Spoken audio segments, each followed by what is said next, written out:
नमस्कार, TV9 मराठीच्या 8 PM special report मध्ये आपलं स्वागत। मी प्रज्ञा। बुलेटिनच्या सुरुवातीलाच बातमी शिंदेंच्या शिवसेनेतली हिंगोलीमध्ये जाहीर केलेला उमेदवार बदलण्याची नामुष्की शिंदे गटावर आली आहे।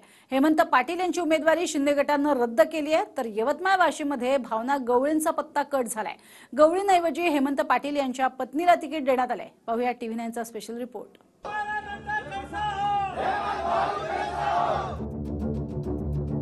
हिंगोली आणि यवतमाळ वाशिम लोकसभा मतदारसंघाच्या उमेदवारीवरनं मोठा निर्णय घेतलाय।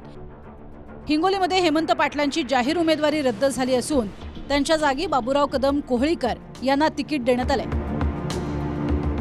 तर यवतमाळ वाशिममध्ये विद्यमान खासदार भावना गवळींचा पत्ता कट झाला असून त्यांच्या जागी हेमंत पाटलांच्या पत्नी राजश्री पाटलांना तिकीट मिळाले। म्हणजे 8 दिवसांपासून सुरू असलेला सस्पेन्स संपला असून हिंगोलीतनं हेमंत पाटलांऐवजी नवे उमेदवार बाबूराव कदम कोहळीकर असतील। तर यवतमाळ वाशिममधनं भावना गवळींचा पत्ता कट झाला असून राजश्री पाटील यांना उमेदवारी देण्यात आली आहे। अत्यंत आभारी आहे आणि खूप आनंद सुद्धा झाला जी माझ्यावर महाराष्ट्र राज्याचे मुख्यमंत्री एकनाथ शिंदे यांनी जबाबदारी टाकली। यांना कुठलाही निवडून आल्याच्या नंतर तडा जाऊ दिला जाणार नाही याची दक्षता घेऊ। सर्वसाधारण शेतकरी कुटुंबातल्या एखाद्या मुलांना एवढी मोठी लोकसभेची जबाबदारी ही काय छोटी गोष्ट नाही। कुठलाही राजकीय वारसा नसतेवर सुद्धा ही जबाबदारी महाराष्ट्र राज्याचे मुख्यमंत्री एकनाथ शिंदे यांनी दिलेली आहे। मी निश्चितच पार पाडेल। हेमंत पाटलांच्या उमेदवारीवरनं भाजपनं आक्षेप घेतला होता। त्यानंतर हेमंत पाटलांची उमेदवारी बदलण्याची नामुष्की शिंदेंच्या शिवसेनेवर ओढावली। काल रात्रीच हेमंत पाटील 200 ते 300 कार्यकर्ते घेऊन मुख्यमंत्र्यांच्या वर्षा निवासस्थानी आले होते। यावेळेला हेमंत पाटलांच्या कार्यकर्त्यांनी वर्षा निवासस्थानात जोरदार घोषणाबाजीही केली।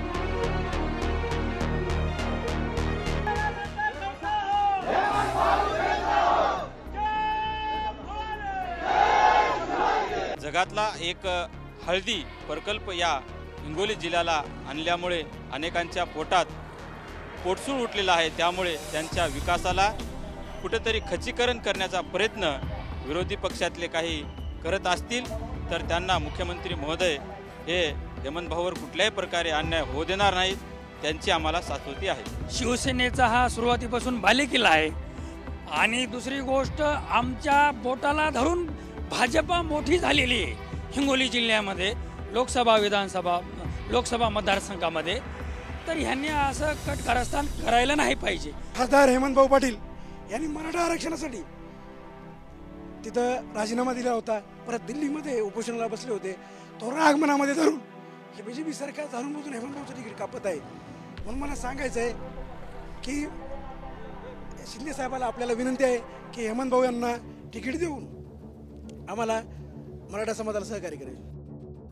स्वतः हेमंत पाटलांचं तिकीट रद्द झालं असलं तरी त्यांच्या पत्नीला यवतमाळ वाशिममधनं संधी देण्यात आली आहे। राजश्री पाटील या मूळच्या यवतमाळच्या असून त्यांचं माहेर यवतमाळच आहे। यवतमाळ कनेक्शनमुळे हेमंत पाटलांच्या पत्नीला तिकीट देऊन हेमंत पाटलांची नाराजी दूर करण्याचा प्रयत्न मुख्यमंत्र्यांनी केल्याचं दिसतंय। मी सुद्धा बाबूरावजी कदम यांचा फॅन आहे, ते माझे मित्र आहेत।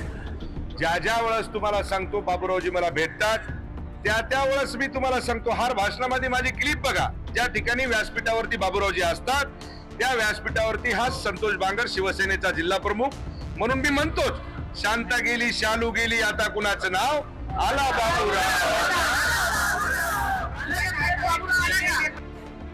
भावना गवळींना पुन्हा तिकीट मिळणार नाही अशी चर्चा होतीच। त्यामुळे 2 दिवसांपासून त्या मुंबईत ठाण मांडून होत्या। मुख्यमंत्री शिंदेंशीही त्यांच्या बैठका झाल्या, पण अखेर यवतमाळ वाशीमध्ये हेमंत पाटलांच्या पत्नीची लॉटरी लागली। Bureau report, TV9 Marathi.